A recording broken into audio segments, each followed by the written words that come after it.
रेगिस्तान की रातें हमेशा से रहस्यमय रही हैं।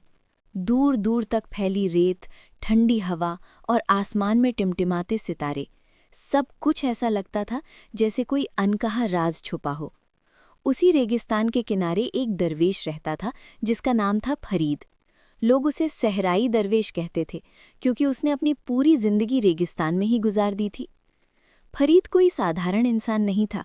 उसके दिल में एक ऐसा दर्द था जो उसे चैन से बैठने नहीं देता था।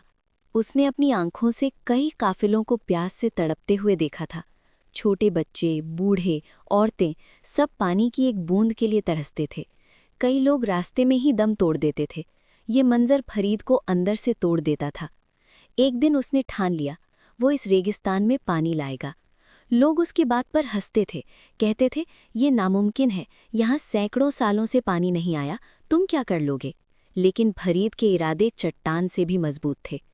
वो दिन रात दुआ करता, वजीफे पढ़ता और रास्ता तलाशता रहा। साल बीतते गए, 1, 2, 5 और देखते ही देखते 20 साल गुजर गए। उसकी जवानी इसी तलाश में निकल गई, लेकिन उसने हार नहीं मानी।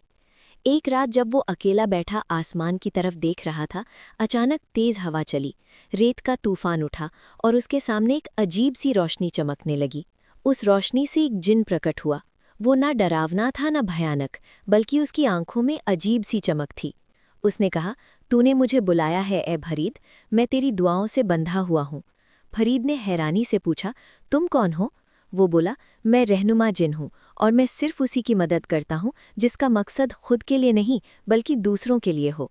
फरीद ने बिना देर किए अपनी कहानी बता दी।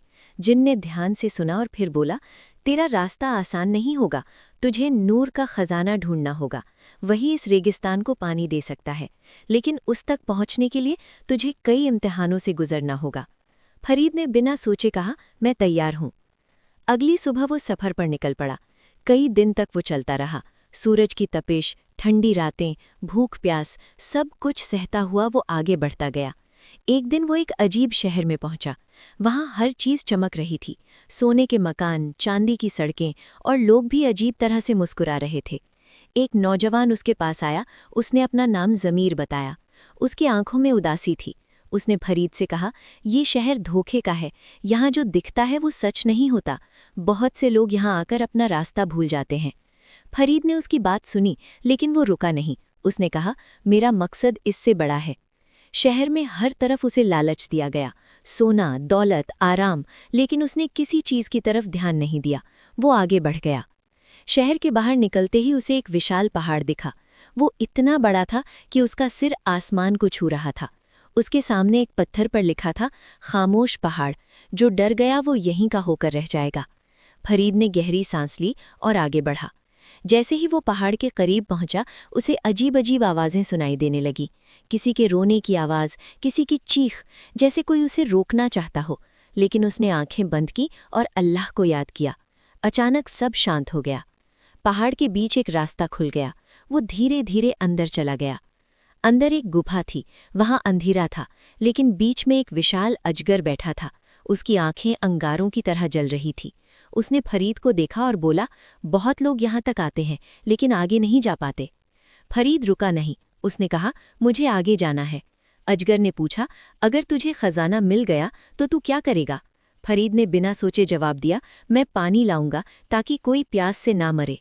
अजगर कुछ देर तक उसे देखता रहा, फिर धीरे से बोला, जाओ, तुम्हारा रास्ता खुला है। फरीद आगे बढ़ा। अब वो उस जगह के करीब था जहां नूर का खजाना था। रास्ता मुश्किल होता जा रहा था। अचानक उसके सामने 3 आग के गोले प्रकट हुए। वे तेजी से उसकी तरफ बढ़े। पहला गोला आया, वो झुक गया। दूसरा आया, वो पीछे हट गया। तीसरा गोला आया, वो अपनी जगह खड़ा रहा और अल्लाह को पुकारा। गोला उसके पास से निकल गया और आगे जाकर एक रोशनी की लकीर बन गया। वही रास्ता था। वो उस लकीर का पीछा करता हुआ आगे बढ़ा। आखिरकार वो एक जगह पहुंचा जहां सब कुछ रोशनी से भरा हुआ था। वहां कोई सोना नहीं था, कोई हीरे नहीं थे, सिर्फ एक चमकता हुआ नूर था।